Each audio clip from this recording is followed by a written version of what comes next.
ಚನ್ನಪಟ್ಟಣದಿಂದ ಕುಮಾರಸ್ವಾಮಿ ಜಾಗ ಖಾಲಿ ಮಾಡಿದ ಮೇಲೆ ಇದೀಗ ಡಿಕೆ ಬ್ರದರ್ಸ್ ಕಣ್ಣು ಬಿದ್ದಿದೆ. ತಮ್ಮನ ಸೋಲಿನ ಸೇಡನ್ನ ಈ ಕ್ಷೇತ್ರದಿಂದಲೇ ತೀರಿಸಿಕೊಳ್ಬೇಕು ಅಂತ ಡಿಕೆ ಬ್ರದರ್ಸ್ ಸಜ್ಜಾಗಿದ್ದಾರೆ. ಈ ಕುರಿತ ವರದಿ ಇಲ್ಲಿದೆ ನೋಡಿ.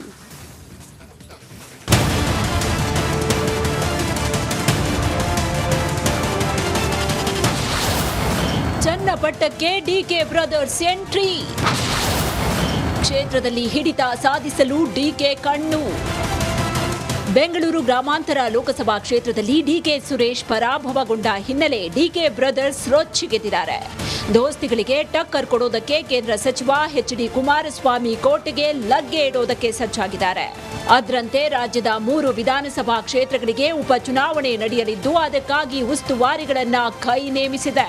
ಈ ಮಧ್ಯೆ ಡಿಸಿಎಂ ಡಿಕೆ ಶಿವಕುಮಾರ್ ಚನ್ನಪಟ್ಟಣದಲ್ಲಿ ಈಗಾಗಲೇ ರೌಂಡ್ಸ್ ಹೊಡಿತಾ ಇದ್ದು ಕ್ಷೇತ್ರದಲ್ಲಿ ಹಿಡಿತ ಸಾಧಿಸುವುದಕ್ಕೆ ಪಟ್ಟು ಹಿಡಿದಿದ್ದಾರೆ. ಬೈ ಎಲೆಕ್ಷನ್ನಲ್ಲಿ ಕಾಂಗ್ರೆಸ್ ಅಭ್ಯರ್ಥಿ ಯಾರಾಗ್ತಾರೆ ಅನ್ನೋದು ಕುತೂಹಲಕ್ಕೆ ಕಾರಣ ಆಗಿದೆ.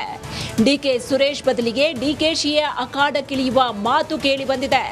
ಇದಕ್ಕೆ ರಿಯಾಕ್ಟ್ ಮಾಡಿರುವ ಡಿಕೆಶಿ ಚನ್ನಪಟ್ಟಣ ಜನರ ಋಣ ತೀರಿಸುವ ಸಮಯ ಬಂದಿದೆ, ಜನ ಏನ್ ನಿರ್ಧರಿಸ್ತಾರೋ ಅದಕ್ಕೆ ಬದ್ಧ ಅಂತ ಡಿಕೆ ಶಿವಕುಮಾರ್ ಹೇಳಿರೋದು ಅನುಮಾನಕ್ಕೆ ಕಾರಣ ಆಗಿದೆ. ಇಡೀ ದಿನ ಮಾತ್ರ ಇರುವುದಿಲ್ಲ.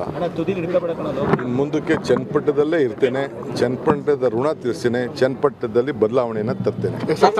ಖಾಲಿ ಇದೆ ಸರ್ ವಿಧಾನಸಭಾ ಕ್ಷೇತ್ರ, ಚನ್ನಪಟ್ಟಣದಿಂದ ಸ್ಪರ್ಧೆ ಮಾಡ್ತಾರೆ ಅನ್ನುವಂಥದ್ದು ಬಹಳ ಚರ್ಚೆ ಇದೆ. ಈಗ ಬೇಡ, ನೋಡೋಣ. ನೀವೆಲ್ಲ ಏನ್ ಹೇಳ್ತೀರಿ, ದೇವ್ರು ಏನ್ ಹೇಳ್ತದೆ, ಮತದಾರ ಹೇಳ್ತಾರೆ. ಕಳೆದ ವಿಧಾನಸಭೆಯಲ್ಲಿ ಚನ್ನಪಟ್ಟಣ ಕ್ಷೇತ್ರದಲ್ಲಿ ಕುಮಾರಸ್ವಾಮಿ 95,892 ಮತಗಳಿಂದ ಜಯಭೇರಿ ಸಾಧಿಸಿದ್ರು. ಇತ್ತ ಬಿಜೆಪಿಯ ಸಿಪಿ ಯೋಗೇಶ್ವರ್ 79,900. ನಡಿ ಈಗ ಶುರು ಮಾಡೋಣ.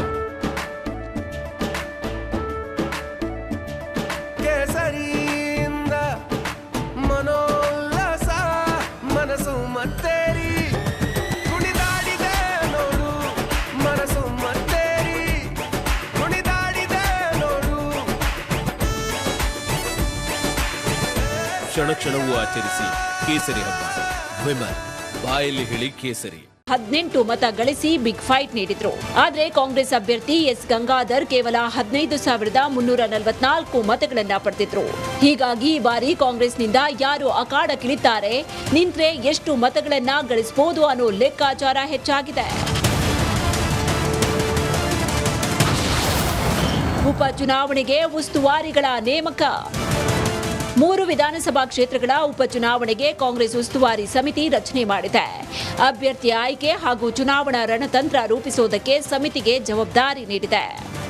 ಸಚಿವ ಚಲುವರಾಯಸ್ವಾಮಿ ಅಧ್ಯಕ್ಷತೆಯಲ್ಲಿ ಚನ್ನಪಟ್ಟಣ ಕ್ಷೇತ್ರದ ಉಸ್ತುವಾರಿ ಸಮಿತಿಯಾಗಿದ್ರೆ, ಈಶ್ವರ್ ಖಂಡ್ರೆ ಅಧ್ಯಕ್ಷತೆಯಲ್ಲಿ ಶಿಗ್ಗಾಂವ್ ಕ್ಷೇತ್ರದ ಚುನಾವಣಾ ಉಸ್ತುವಾರಿ ಸಮಿತಿ ನೀಡಲಾಗಿದೆ. ಇನ್ನು ಸಂಡೂರು ಕ್ಷೇತ್ರಕ್ಕೆ ಜಮೀರ್ ಅಧ್ಯಕ್ಷತೆ ನೀಡಲಾಗಿದೆ. ದೋಸ್ತಿಗಳಿಗೆ ಟಕ್ಕರ್ ಕೊಡೋದಕ್ಕೆ ಕಾಂಗ್ರೆಸ್ ಭಾರಿ ತಯಾರಿ ನಡೆಸ್ತಾ ಇದ್ದು, ಕುಮಾರಸ್ವಾಮಿ ಕೋಟೆಯಲ್ಲಿ ತಿರುಗೇಟು ನೀಡೋದಕ್ಕೆ ಡಿಕೆ ಬ್ರದರ್ಸ್ ರಣತಂತ್ರ ರೂಪಿಸಿದ್ದಾರೆ. ಆದರೆ ಕಾಂಗ್ರೆಸ್ನಿಂದ ಅಖಾಡಕ್ಕಿಳಿಯೋದ್ಯಾರು, ಯಾರು ಗೆಲ್ತಾರೆ ಅನ್ನೋ ರಿಪಬ್ಲಿಕ್ ಕನ್ನಡ ಮಾಡಿದ ಅದೊಂದು ವರದಿಗೆ ಉಸ್ತುವಾರಿ ಸಚಿವರೇ ಫುಲ್ ಅಲರ್ಟ್ ಆಗಿದ್ದಾರೆ.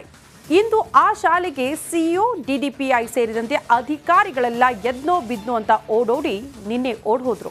ನಿನ್ನೆ ಏನೆಲ್ಲ ಬೆಳವಣಿಗೆ ಆಯಿತು, ಆ ಕುರಿತ ಒಂದು ವರದಿ ಇಲ್ಲಿದೆ ನೋಡಿ. ಸರ್ಕಾರಿ ಶಾಲೆಯ ದುಸ್ಥಿತಿ ಕುರಿತು ವಿಸ್ತೃತ ವರದಿ. ಶಿಕ್ಷಣ ಸಚಿವರ ಗಮನ ಸೆಳೆದ ನಿಮ್ಮ ರಿಪಬ್ಲಿಕ್ ಕನ್ನಡ.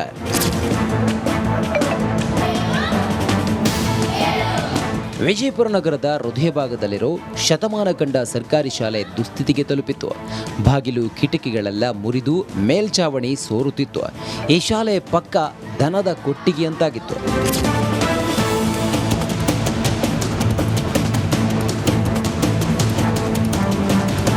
ಈ ಬಗ್ಗೆ ವರದಿ ಮಾಡಿದ್ದ ರಿಪಬ್ಲಿಕ್ ಕನ್ನಡ ಸಂಬಂಧಿಸಿದ ಅಧಿಕಾರಿಗಳಿಗೆ ಸರಿಯಾಗಿ ಕ್ಲಾಸ್ ತೆಗೆದುಕೊಂಡಿತ್ತು.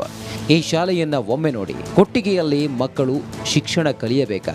ನಿಮ್ಮ ಮಕ್ಕಳು ಕೂಡ ಇಂಥ ಶಾಲೆಯಲ್ಲಿಯೇ ಕಲಿತಾ ಇದ್ದಾರೆ ಎಂದು ಅಧಿಕಾರಿಗಳು ಜನಪ್ರತಿನಿಧಿಗಳಿಗೆ ಪ್ರಶ್ನೆ ಮಾಡಿತ್ತು.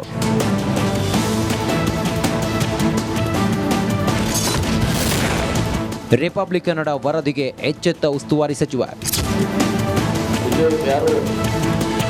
ಇನ್ನು ರಿಪಬ್ಲಿಕ್ ಕನ್ನಡ ವರದಿ ವೀಕ್ಷಿಸಿದ ವಿಜಯಪುರ ಜಿಲ್ಲಾ ಉಸ್ತುವಾರಿ ಸಚಿವರಾದ MB ಪಾಟೀಲ್ ಅವರು ಫುಲ್ ಅಲರ್ಟ್ ಆದರು.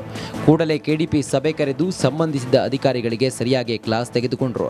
ಅಲ್ಲದೆ ಶಾಲೆಗೆ ಭೇಟಿ ನೀಡುವಂತೆ ಅಧಿಕಾರಿಗಳಿಗೆ ಆದೇಶ ಮಾಡಿದರು. ವಿಜಯಪುರ ನಗರದ ಯಾರು BUR DDP ತಗೊಳ್ರಿ, ಬರಲಿ. ಸ್ಕೂಲ್ ನಂಬರ್ 4 ಅಲ್ಲಿ ವಿಸಿಟ್ ಮಾಡಿ. ಹಿಂದೆ ಒಮ್ಮೆ ಅನಾಹುತ ಆಗಿದೆ ನಗರದಲ್ಲಿ. I am warning straight. 4 number ಸ್ಕೂಲಿಗೆ ಹೋಗ್ರಿ, ಅದನ್ನು ಬಿದ್ದು ಇದು ಆಗ್ತಾ ಇದೆ ನೋಡಿ. ಇಲ್ಲಿ DC ಅವರ ಹಿಂಗೆ ಆಗಿ ಇವರು ಮಾಡ್ತಾರೆ. ಹೋಗಿದ್ದಾನ ಮಾಡಿ ಇದಕ್ಕೆ ಮತ್ತೆ ಹೆಂಗೆ ಆಗಲೇ ಹೆಂಗೆ ಹೇಳಿದ್ರೆ ಮತ್ತೆ ಎಲ್ಲಾನು ಕೊಡ್ತೀನಿ ಅಂತೇಳಿ. ಆ BO ಏನು ಮಾಡ್ತಾರೆ ನಮ್ಗೆ ಗೊತ್ತಿಲ್ಲ. ಇದೇ ನಾನು ದಿಸದ ಅದಕ್ಕೆ ನನಗೆ I want correct report here. ನನಗೆ ಗೊತ್ತಿದೆ ಈ ಥರ ಆಗ್ತದೆ ನೋಡಿ, ಹಿಂಗಾಗಿದೆ. ಏನಮ್ಮ ಸರ್ ನಾನು ಚೆಕ್ ಮಾಡ್ತೇನೆ ಸರ್. ಹಾಂ ಸರ್, ಇದು ಹೋಗಿಲ್ಲ, ನಾನೆಲ್ಲ ರಿಪೋರ್ಟ್ ತಗೊಂಡು. ಅಲ್ಲಿ ನೀವು ಫೋನ್ ಮಾಡೋರು ವಿಸಿಟ್ ಮಾಡಿದ್ರೆ ವಿಸಿಟ್ ಮಾಡಿಲ್ಲ ಅಂತಲ್ಲಪ್ಪ.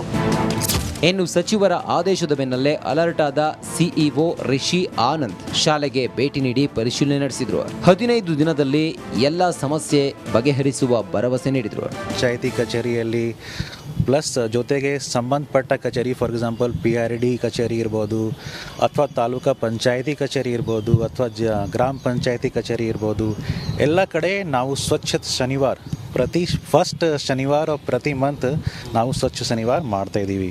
ಅದೇ ರೀತಿ ನಾವು ಎಕ್ಸ್ಟೆಂಡ್ ಮಾಡ್ತೀನಿ ಪ್ರತಿ ಶಾಲೆಗಳಿಗೆ. ಓಕೆ, ಸೊ ಸ್ವಚ್ಛತಾ ಭಾಳ ಇಂಪಾರ್ಟೆಂಟ್ ಇದೆ, ಪ್ಲಸ್ ಹೆಲ್ತ್ ಆಲ್ಸೋ ಇಂಪಾರ್ಟೆಂಟ್ ಇದೆ. ಸೊ ತಪಾಸಣೆ ಬಗ್ಗೆ ನಾವು ಒಂಚೂರು DHOಗೆ ಹೇಳಿದ್ದೀನಿ ಕಿ ಸ್ಟೂಡೆಂಟ್ಸ್ದು ರೆಗ್ಯುಲರ್ ಆಗಿ ಚೆಕಪ್ ಸಹ ಮಾಡಬೇಕು. ಅಂಗನವಾಡಿಯಲ್ಲಿ ಸರಿಯಾಗಿ ಚೆಕಪ್ ಮಾಡಬೇಕು. ಎಲ್ಲ ಮಾಲ್ ನ್ಯೂಟ್ರಿಷನ್ದು ಮಕ್ಕಳು ಇದೆ, ಅವರಿಗೆ ಪ್ರಾಪರ್ ಟ್ರೀಟ್ಮೆಂಟ್ ಕೊಡ್ಬೋದು. ಓಕೆ, ಸೊ ಎಲ್ಲ ಥಿಂಗ್ಸ್ ಕಂಟಿನ್ಯೂ ಮಾಡ್ತಾಯಿದ್ದೀನಿ. ಓಕೆ, ಸೊ ಹೋಪ್ಫುಲಿ ಏನೂ ಸಮಸ್ಯೆ ಬರಬಾರ್ದು ಮುಂದಿನ ಸಮಯದಲ್ಲಿ. ಒಟ್ನಲ್ಲಿ ಅಧಿಕಾರಿಗಳ ಬೇಜವಾಬ್ದಾರಿತನದಿಂದ ಕೊಟ್ಟಿಗೆಯಂತಾಗಿದ್ದ ಶತಮಾನ ಕಂಡ ಶಾಲೆಗೆ ರಿಪಬ್ಲಿಕ್ ಕನ್ನಡದ ವರದಿಯಿಂದ ಮರುಜೀವ ಬಂದಂತಾಗಿದೆ. ಶಾಲೆಗೆ ಬೇಕಾದ ಎಲ್ಲ ರೀತಿ ಮೂಲಭೂತ ಸೌಕರ್ಯ ಕಲ್ಪಿಸುವ ಭರವಸೆ ಕೂಡ ಸಿಕ್ಕಿದೆ. ಕ್ಯಾಮ್ರಾಮನ್ ಸುನಿಲ್ ಜೊತೆ ಅರುಣ್ ಹಿಪ್ಪರಗಿ, ರಿಪಬ್ಲಿಕ್ ಕನ್ನಡ, ವಿಜಯಪುರ.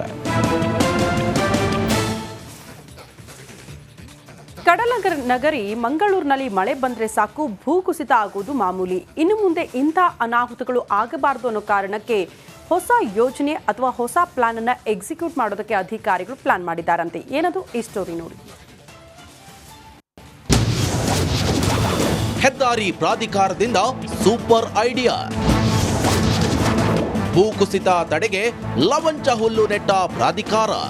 ಮಳೆಗಾಲದಲ್ಲಿ ರಾಷ್ಟ್ರೀಯ ಹೆದ್ದಾರಿ ಪಕ್ಕ ಮಣ್ಣು ಕುಸಿತ ಆಗುವುದು ಸಾಮಾನ್ಯ. ಇದರಿಂದ ವಾಹನ ಸಂಚಾರಕ್ಕೂ ತೊಡಕು. ಇದಕ್ಕಾಗಿ ಕರಾವಳಿಯಲ್ಲಿ ರಾಷ್ಟ್ರೀಯ ಹೆದ್ದಾರಿ ಪ್ರಾಧಿಕಾರ ವಿನೂತನ ಪ್ರಯೋಗಕ್ಕೆ ಮುಂದಾಗಿದೆ.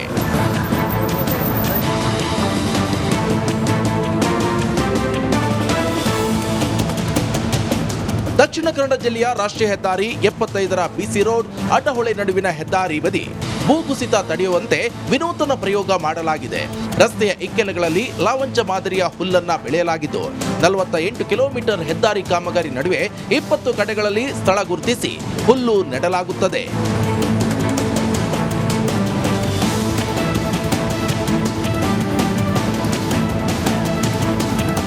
ತಮಿಳುನಾಡು ಮೂಲದ ಸಂಸ್ಥೆಗೆ ಹುಲ್ಲು ಬೆಳೆಸಲು ಗುತ್ತಿಗೆ ನೀಡಲಾಗಿದೆ. ಮೊದಲು ತೆಂಗಿನ ಗರಿಯ ಮ್ಯಾಟ್ ಹಾಕಿ ಬಳಿಕ ಹುಲ್ಲನ್ನ ನೆಡಲಾಗುತ್ತಿದೆ. ಈ ಸಂಸ್ಥೆಗೆ 10 ವರ್ಷಗಳ ಕಾಲ ನಿರ್ವಹಣೆಯ ಜವಾಬ್ದಾರಿಯನ್ನ ವಹಿಸಲಾಗಿದೆ. ಈ ಹುಲ್ಲು ಮಣ್ಣು ಕುಸಿಯದಂತೆ ಕಾಪಾಡುವುದರೊಂದಿಗೆ ರಸ್ತೆಯ ಸಾಮರ್ಥ್ಯವನ್ನ ಕಾಪಾಡಲಿದೆ. ಅಲ್ಲದೆ ಹೆದ್ದಾರಿ ಬದಿಯಲ್ಲಿ ಸೌಂದರ್ಯವನ್ನ ಹೆಚ್ಚಿಸಲಿದೆ.